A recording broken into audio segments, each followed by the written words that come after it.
And it doesn't matter if we're just talking about salad dressing or the zip lining we're going to do later today. It doesn't matter what the content is as long as there is attention and presence in our content with each other.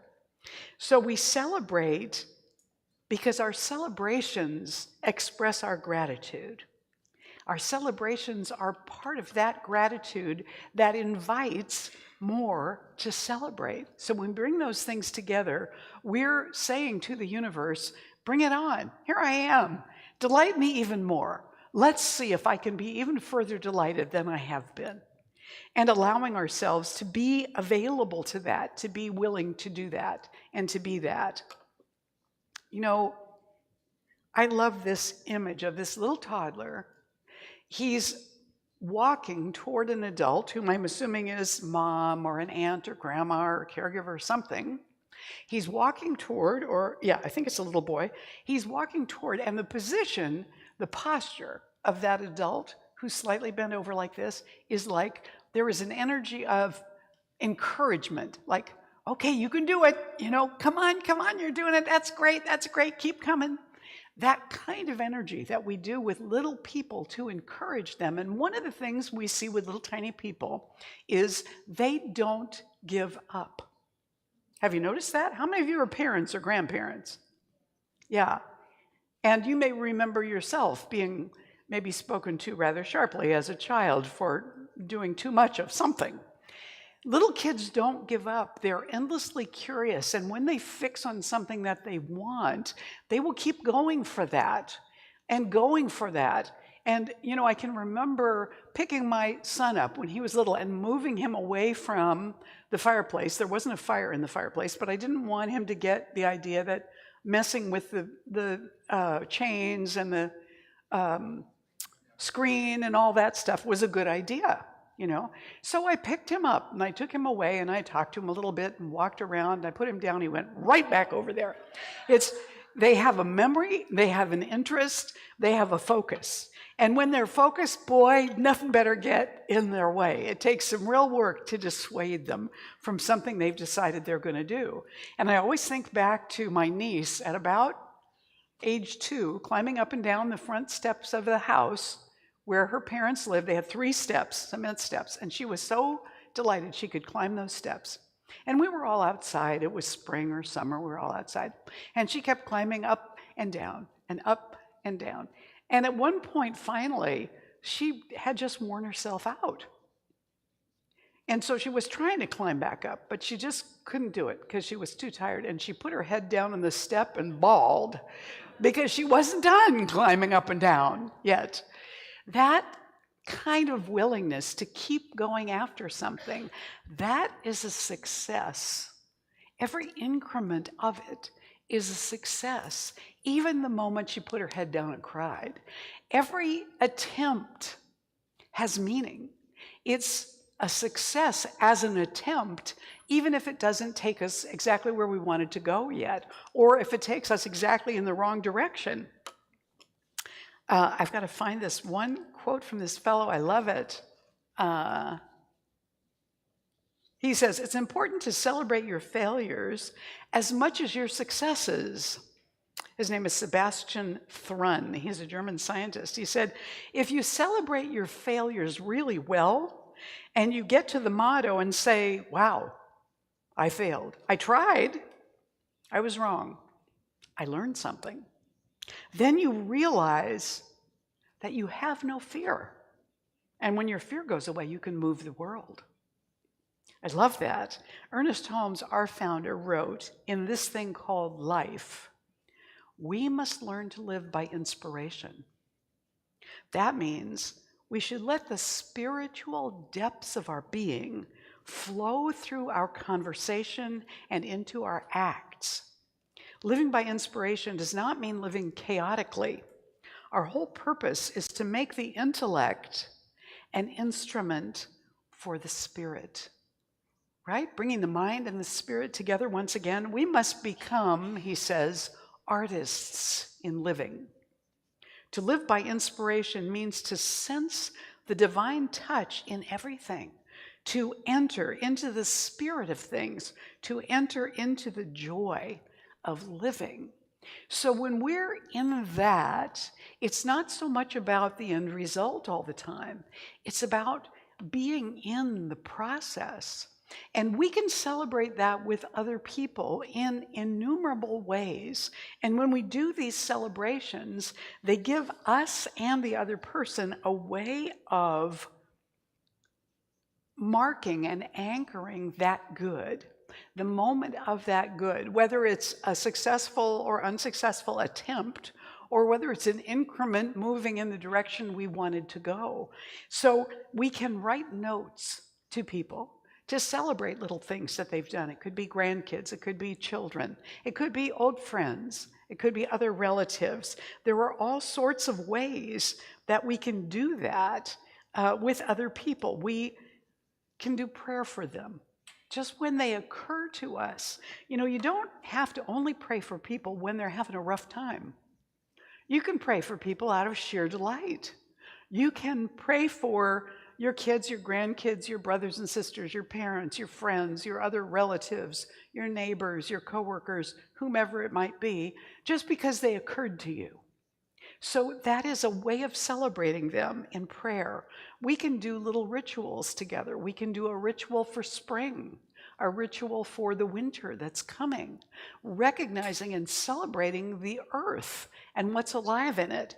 We can have a conversation with somebody that is an acknowledgement of what we've accomplished or something they have done or accomplished, or even having a great sense of humor. I can remember saying to Reverend Carol, one of the things I love so much about Reverend Carol is that she has a deep and wide willingness to be delighted. And you can always tell if she's responding with complete delight to something because she'll scream. Ah! It's always a happy scream. It's not I don't know how I looked, but it's not a terrified scream. It's a happy scream, a scream of delight, just an overflow of delight. She's brilliant at that.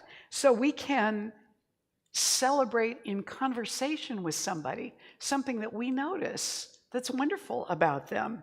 We can do personal celebrations for ourselves. Light a candle on your Susie cake at home.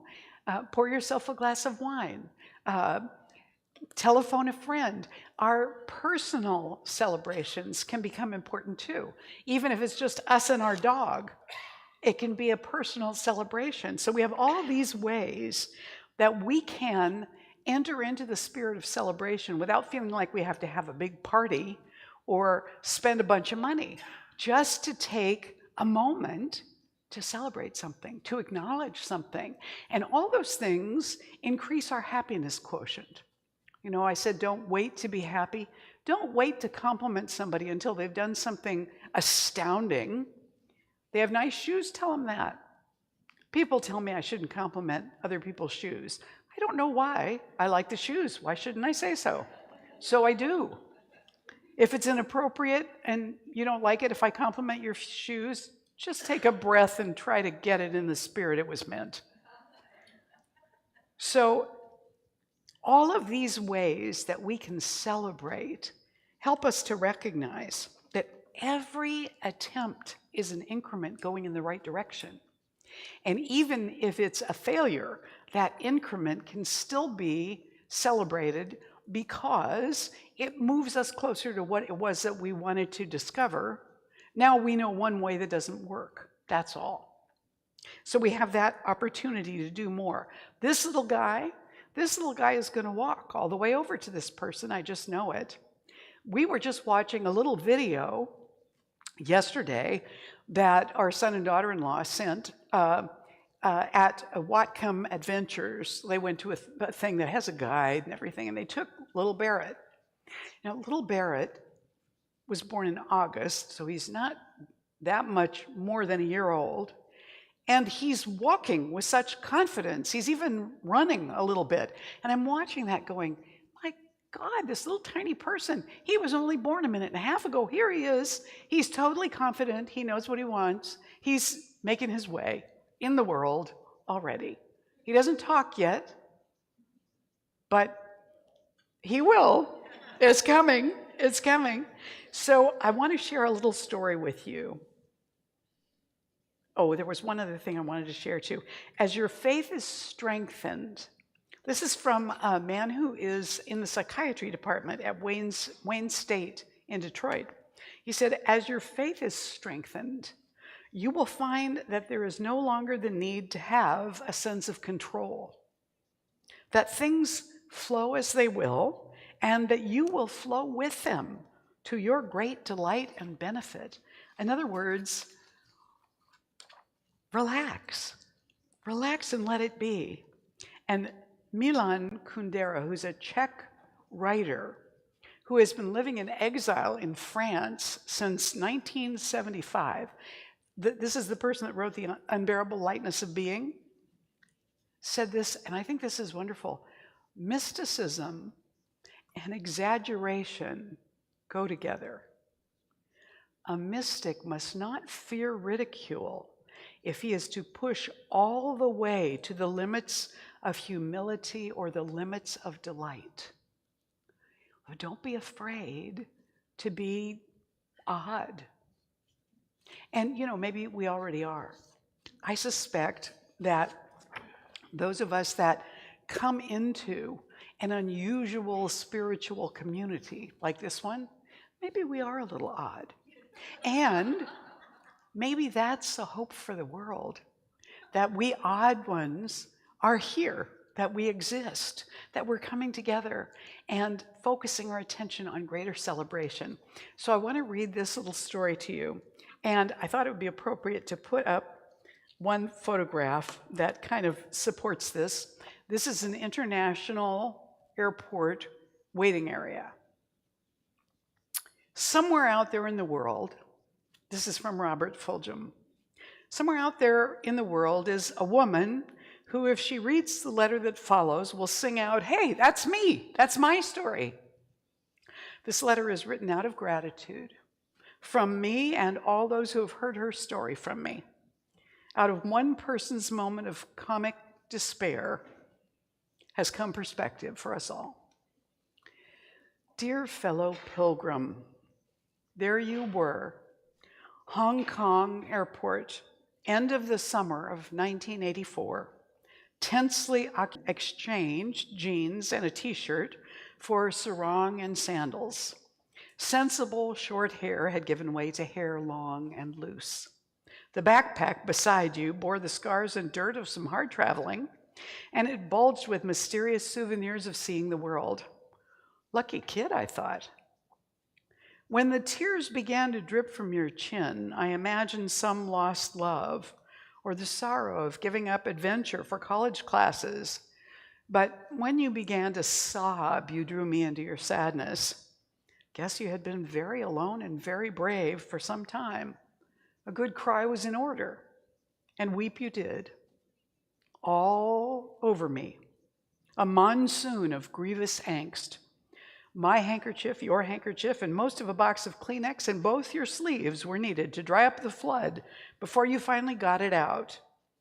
Indeed, you were not quite ready to go home.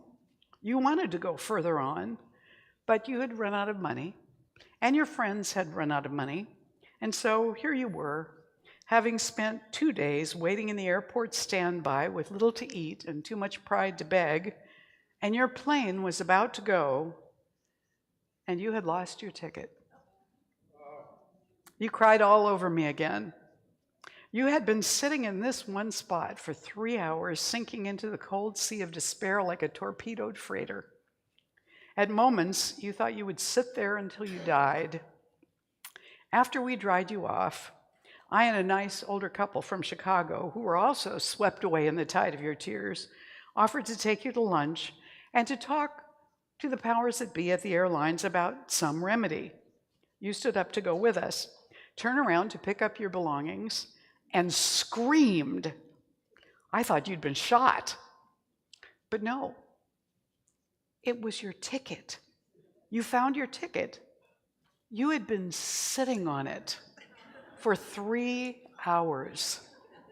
Like a sinner saved from the very jaws of hell, you laughed and cried and hugged us all and were suddenly gone.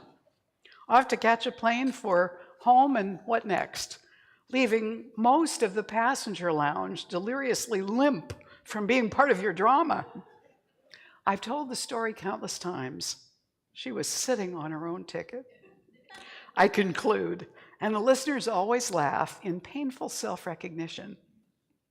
Often, when I've been sitting on my own ticket in some way, sitting on whatever it is I have that will get me up and on to what comes next, I think of you and grin at both of us and get moving. So thanks. You have become, in a special way, my travel agent. May you find all your tickets and arrive wherever it is you want to go, now and always. As I think about us, we now have, over the last 7 weeks, we've worked on deepening faith. We've worked on expanding prosperity. We've looked at practices that help us do those things. We've been given certain gifts with this awareness, with this reminder of these things that we can do. We now have the key. Or is it a ticket? Don't be sitting on your ticket. Namaste.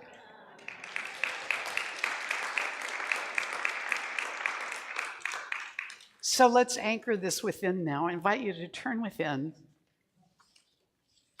as we recognize together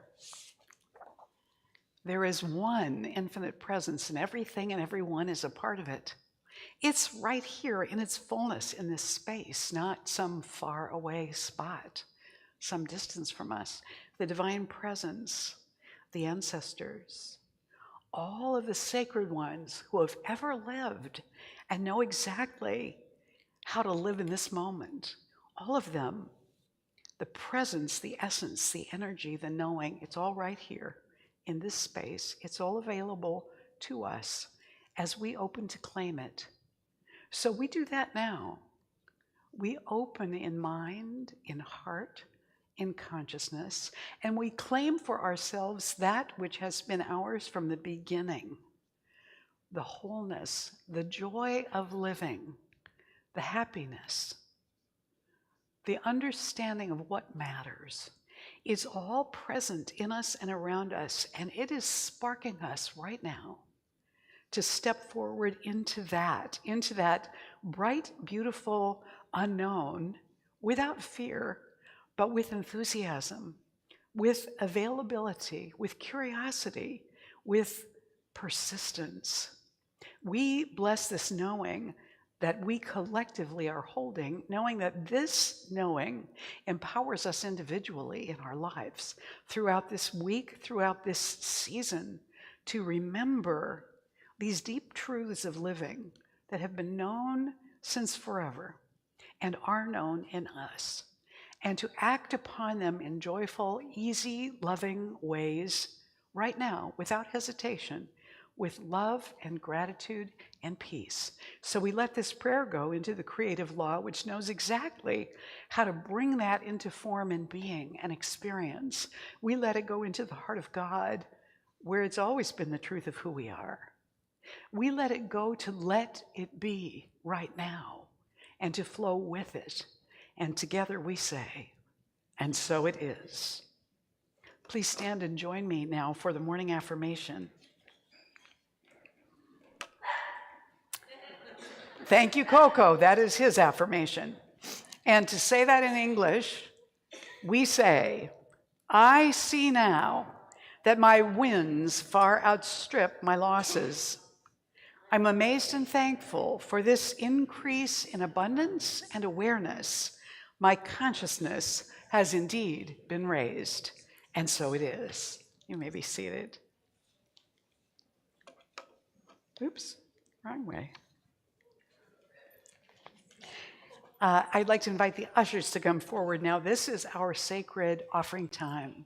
If you happen to be online with us this morning and you'd like to make a contribution, we would welcome that.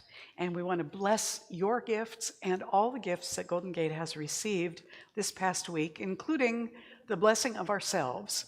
So if you want to make a donation today, you can text a donation by simply texting the dollar amount you want to give to the number on the screen. And for those online that would like to make a commitment for Golden Gate over the next couple of years, 2026 and 2027, you can do that right from our website. If you go to the resources tab and click on that, you'll see the link for the 2026 and 2027 giving commitment page, and you can do that right there, and we would love that. In the meantime, let's bless everything, including blessing all of the commitments that have been made so far for those 2 years, and we do that by saying this offering blessing together. So I invite you to put your hands over your heart with your gifts, if you're giving them today, as we say this. This gift I give, meaning you, is God in action. I now send it forth to bless and to prosper.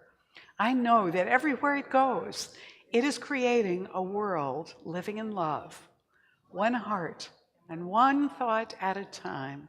And so it is. Go ahead. We will do those. We'll do a separate. Yeah. Go ahead.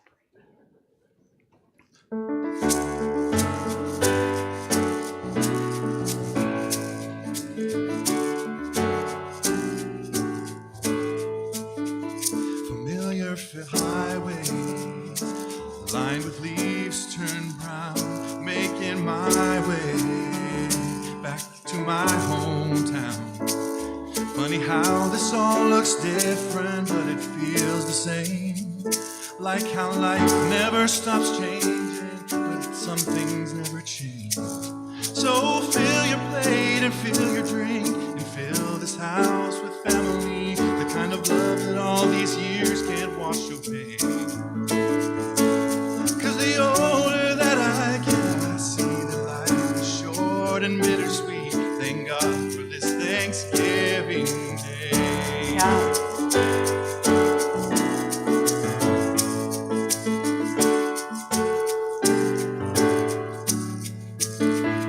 Watching football, watching families grow, the old kids' table all have kids of their own. Starting to see my grandfather in my nephew's eyes. Mom still can't talk about him and not almost cry. So fill your plate and fill your drink and fill this house with family, the kind of love 1,000 miles can wash away. 'Cause the older that I get, I see that life is short and bittersweet. Thank God for this Thanksgiving Day.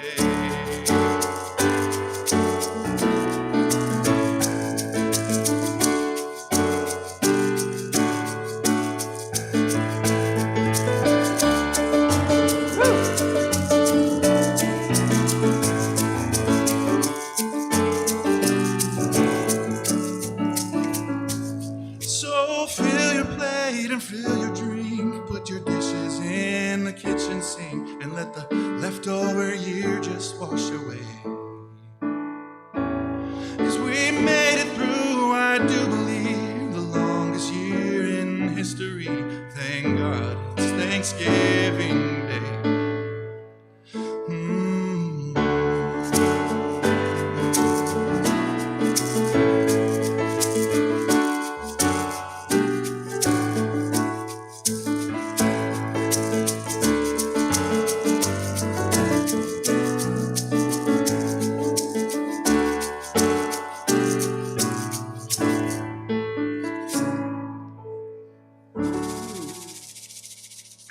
Nice.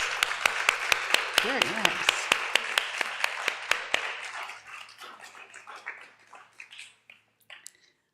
So we do now, all of us together,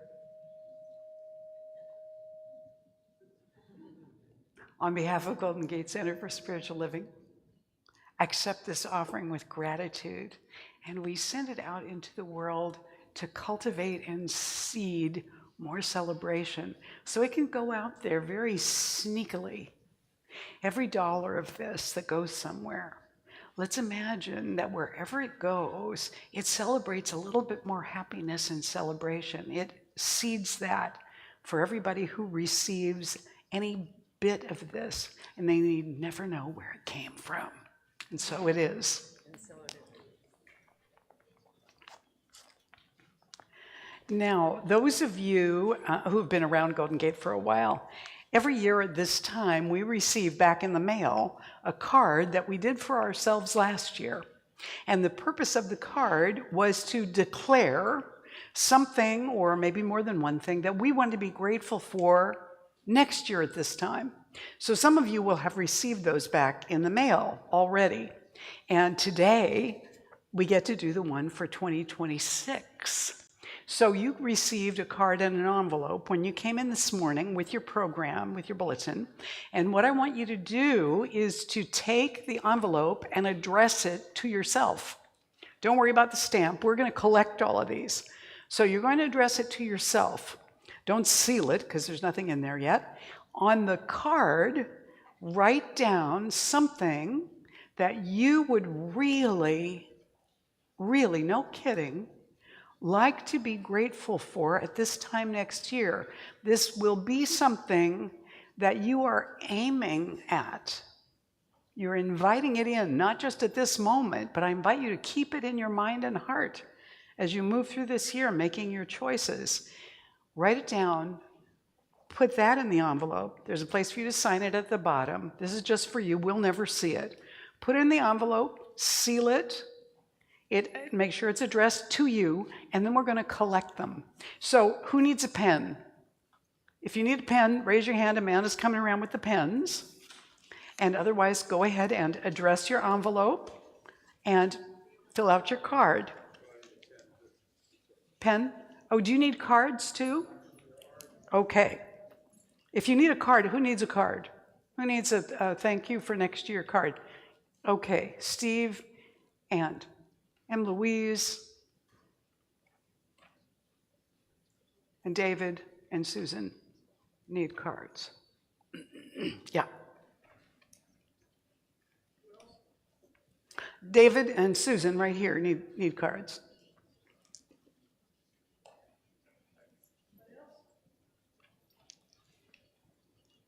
And we'll give you a minute to do that.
And when you get finished with those, I'm going to invite you to seal them up and pass them to the center aisle.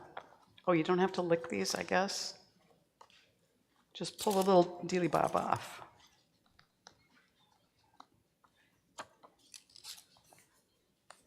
So pass those down. You can pass down the little sticky things too. We'll throw those away.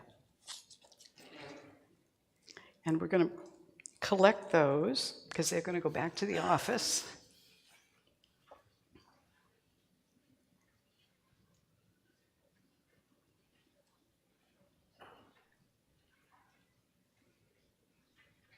So when you're done, just pass them down to the center aisle so they can be picked up there.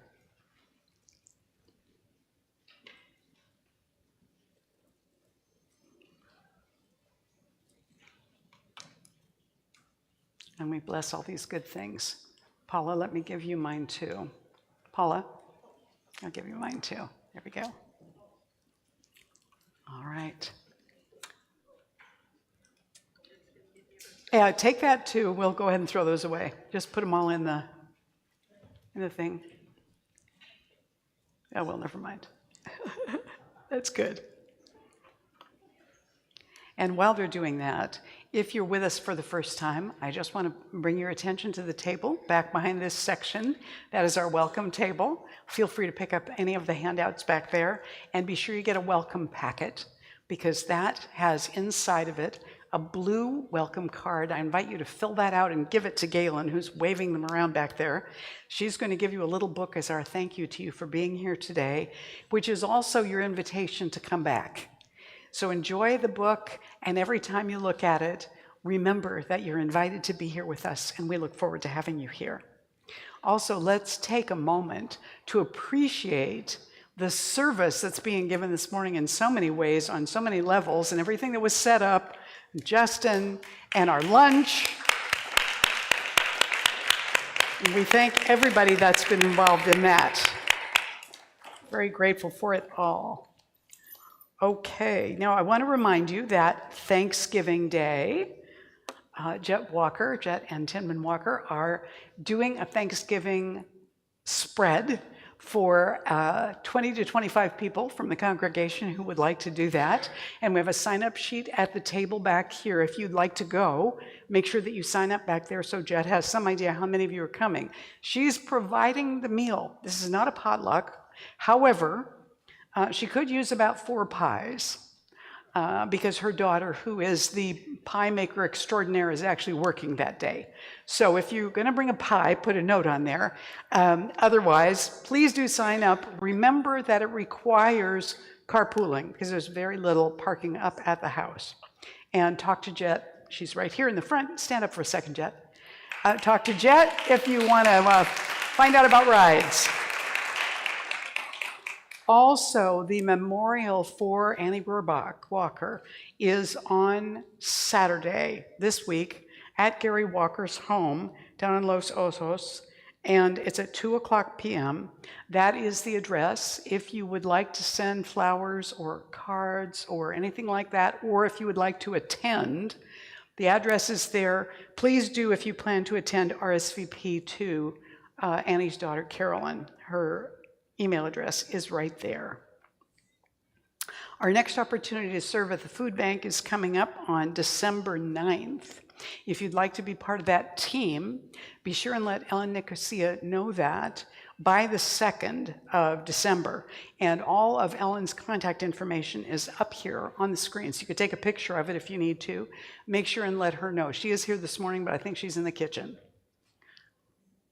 Also, our next coffee and faith sharing gathering at Cafe Aroma on 4th Street in San Rafael is at 10 a.m. on Wednesday, December 10th. Everybody's welcome to join in for that conversation.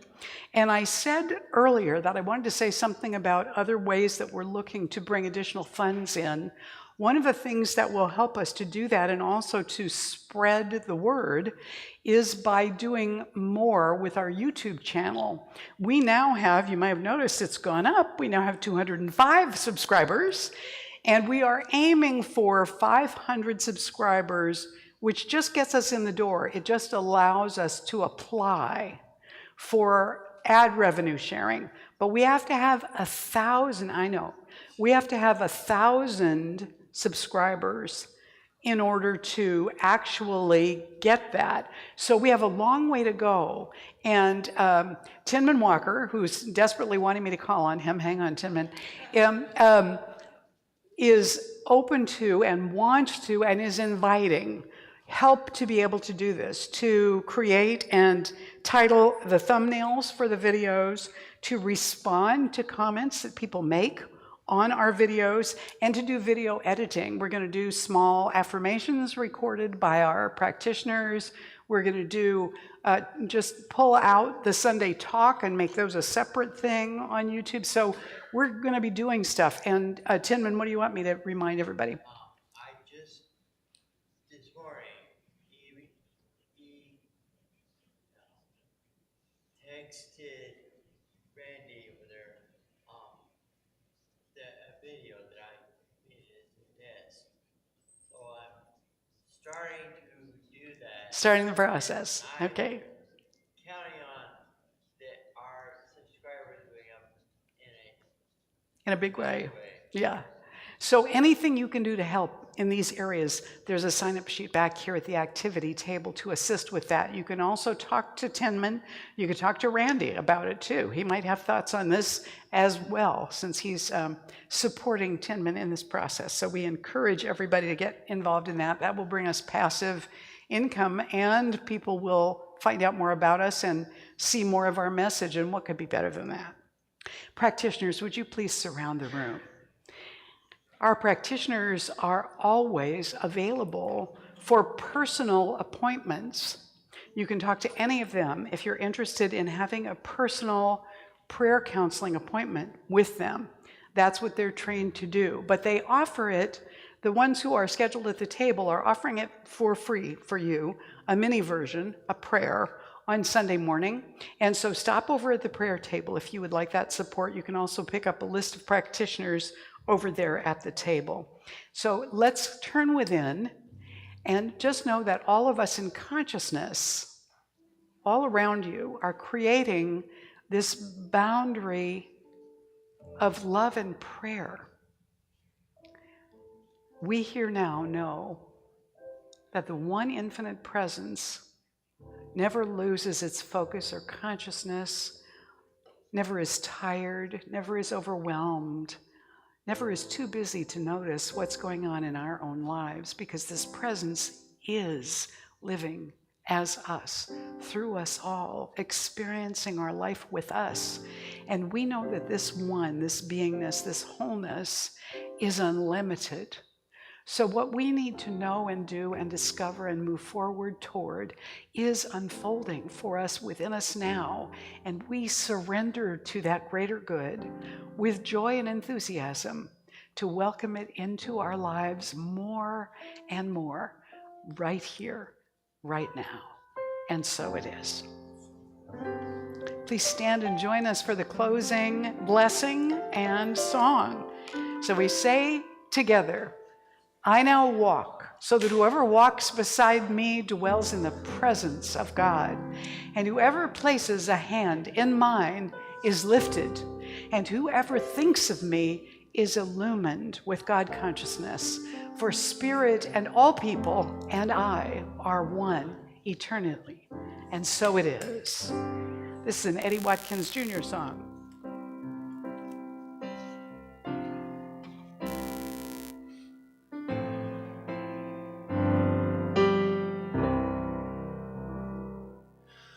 Thank you, God, for everything. Thank you, God, for everything. Thank you, God, for everything. Thank you, God, for everything. Thank you, God, for everything. Thank you, God, for everything. Oh, thank you, God, for everything. Thank you, God, for everything. Thank you. Thank you. Thank you. Thank you. Thank you. Thank you. Thank